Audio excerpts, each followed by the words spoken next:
So you want to learn what missteps to avoid and success secrets to grow your business? Yes, that's right. Welcome to Growth Hacking Show, where successful entrepreneurs and thought leaders come and share their missteps and success secrets to grow your business. So you want to stay tuned for that. This is Mohammed Siddique, the co-author of New Success Secrets, available on Amazon, and the host of Growth Hacking Show. In this episode, you are going to meet my guest from Detroit, Michigan. He is the president of Aqaba Technologies. Hello, Muhammad. Yes, and Aqaba Technologies and a digital marketing company and helping clients to do the organic search and paid search and get more clients and convert their website into more ROI-based website. So you get a higher conversion on your digital assets, and they have clients all around the world. Please join me to welcome Ramsey Sweis from Detroit, Michigan. Welcome, Ramsey. Good afternoon, Muhammad. How are you? Wonderful. Thank you. Let me start with this. Where were you? What happened? Who you are surrounded with that inspired you to do what you do today?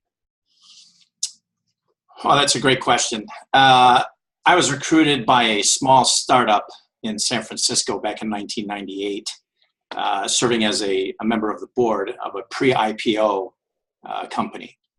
And we went public in 98, and we began operations simultaneously in the US, Argentina, and Peru.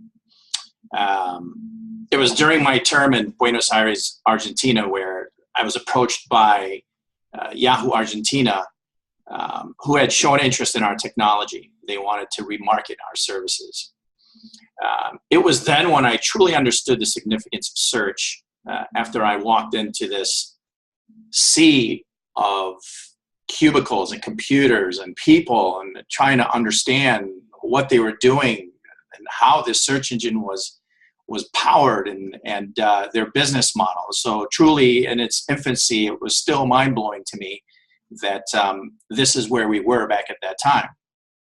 I was obsessed with the paid search model. I knew then that I had to get on board, and as this was the future of how information was going to be accessed by the world as we know it today.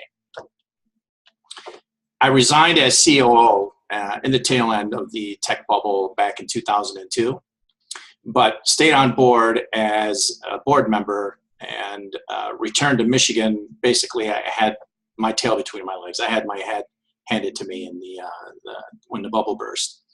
I took some time off and did a lot of soul searching. And when a friend of mine called me out of the blue to talk about a web design company that was looking for a VP of sales, I took advantage of the opportunity as the president was trying to adopt search engine optimization and search engine marketing into his service offerings, which are primarily web design and e-commerce design. We did very well, but I wasn't really truly fulfilled. I wasn't happy. I was offered an equity stake later on in my term there in the agency. I was promoted to VP, but I decided to start off on my own shortly there afterwards.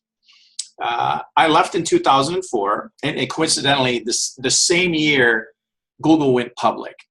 I believe they went public in August. I incorporated in March, and that literally exploded our business.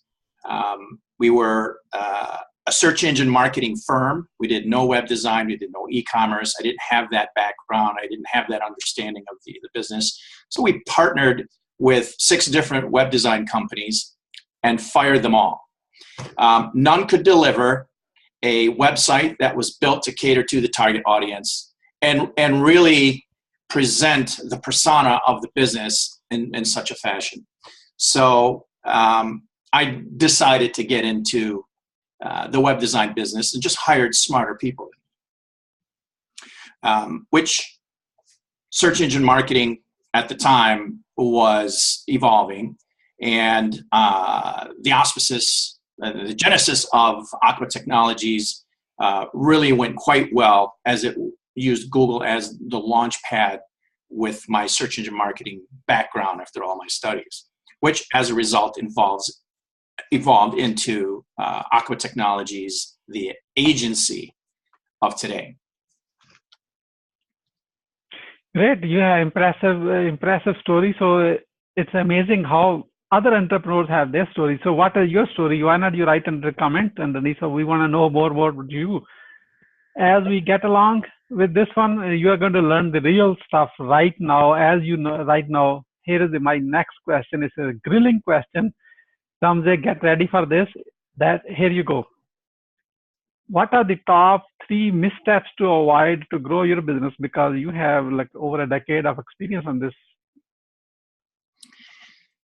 I can tell you about my experience in terms of Aqaba Technologies.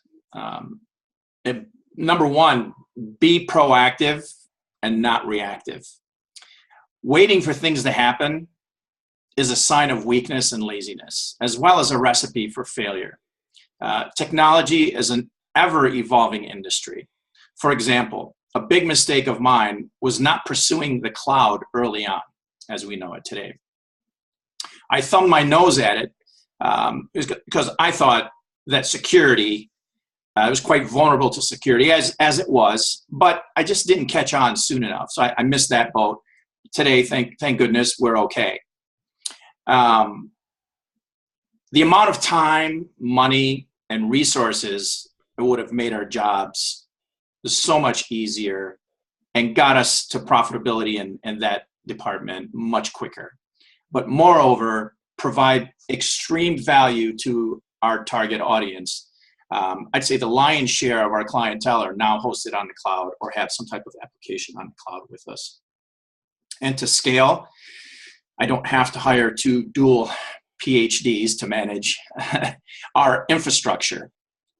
That's just a service that comes along. That's a value-add service. 2, it's okay to say no. We grew very fast in the early stages of business. We said yes to everything. We really didn't turn much away. It wasn't until the tires fell off that I began to realize we were working hard and not smart. Sort of being caught up in the task, if you will. And you don't look back and you can't, view your margins properly, and you're busy putting out fires and doing the things that a person does to manage and run their business, except for scaling it back a little bit. Scaled growth, controlled growth, very important. Refresh your brand and refresh it often. What I mean by that is your website and your social presence is your virtual business card. Have you ever done business, Muhammad, with someone who has given you a wrinkled business card, and you're trying to make out what it is or what they do, and you begin to perceive what type of business this is or how this person conducts business if he's not presenting his or herself very well? Not investing in your brand is the equivalence of placing a closed for business sign on your main entrance. Hit the back button and click to the next result is what you're going to do. You're driving commerce away. That is the world we live in today. Right swipe, left swipe, up and down. Society's become more in tune with technology due to the advent of the mobile revolution. That is just the way it is. That's reality. We waited 1 year too long to adopt to mobile responsive practices for the user experience. And it was very detrimental to our business because, number one, our clientele, they depend upon us to invest and progressively think forward. It's okay to fail forward if you're thinking forward. If you're failing backwards, you're bringing your clientele backwards. So it's very important to stay in tune with technology and adopt this technology and embrace it and push forward. That's through experience. Thank you so much. So quick recap: not being proactive and saying yes to everything, that's a big mistake. You have to be proactive to actually avoid those mistakes, and You have to keep updating yourself and also for your clients, because your clients depends on your advice, and your advice has to be proven. It has to be working. Otherwise, you cannot grow. That is a great missteps to avoid. So while we are done with the mistakes, and let's get to the positive side now. So what are the top 3 success secrets based on your experience to grow your business? Also a good question. Hire up. And what I mean by that is hire people that are smarter than you, and let them grow and let them make decisions. The saying, you're only as good as your weakest link, is quite true. Do not hire if you cannot increase your knowledge base. Why hire down and bring your skill sets down, your level of professionalism down? You're only positioning your competition in a much better place with your existing book of business. It's always more difficult to retain business than to gain new business. And I attribute that to the success and longevity of our business. 2, always provide value. Very important. It's not always about cost savings. If your clients cannot experience the same level of experience elsewhere, build a business that your clients cannot live without.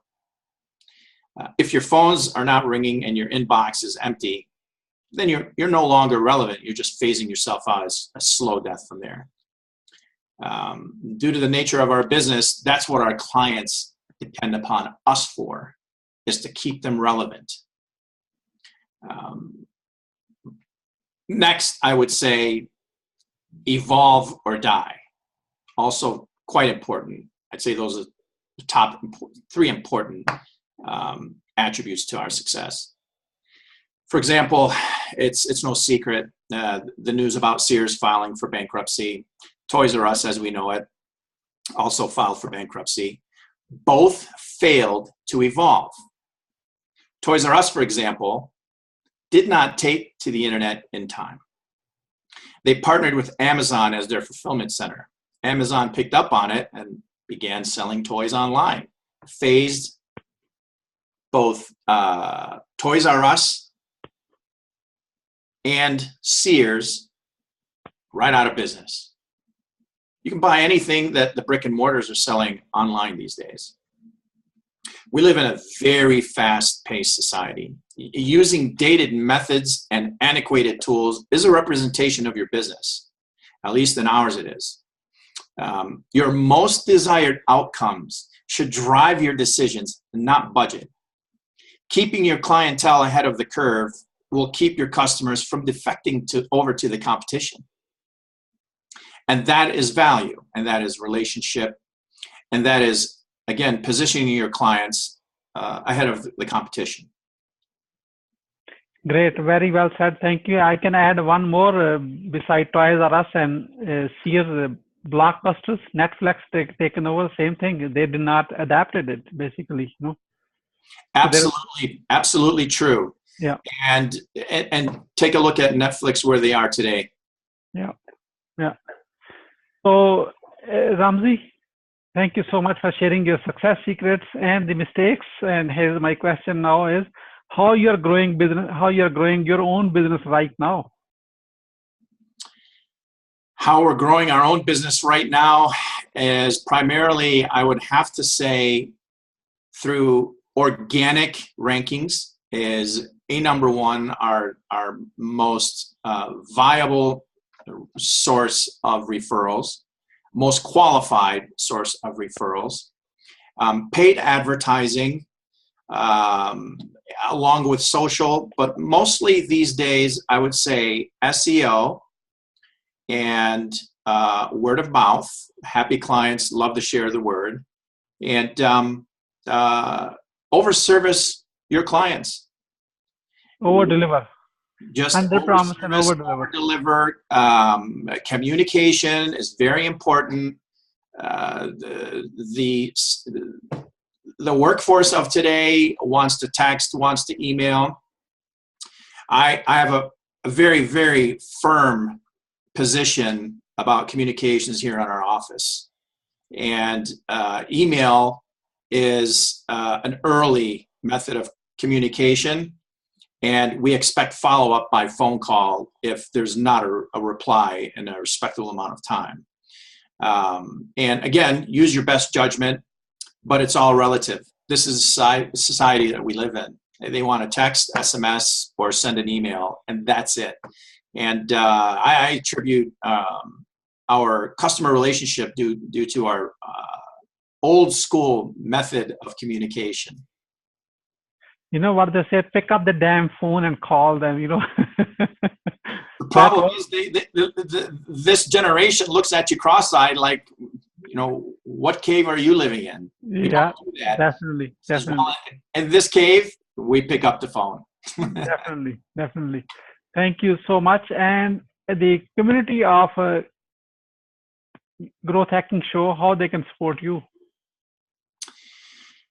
Oh, very simple. Like us on Facebook.